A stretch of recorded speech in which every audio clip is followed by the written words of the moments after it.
Dirty পলিট্রিক্স। এই পলিট্রিক্স হলো নোংরামি। বাংলাদেশে কোনো পলিটিশিয়ান নেই। আছে অসৎ, মিথ্যুক, ধোঁকাবাজ, অশিক্ষিত মূর্খ ভিক্ষুক, চাঁদাবাজ। সারা জীবন চাঁদাবাজি করে রাজনীতি করে তারা।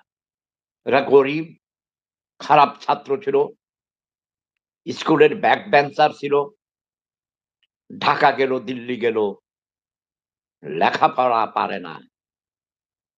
ঢাকা গেলা, দিল্লি গেলা, পড়া কেন পারো না? এই ক্লাসের আমি দেখেছি। Back bencher.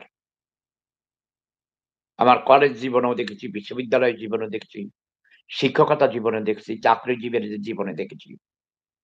বাংলাদেশে রাজনীতি করতে এসেছে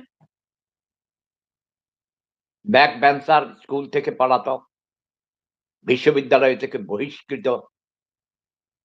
আমাদের জাতির জনক বঙ্গবন্ধু শেখ মুজিবুর রহমান।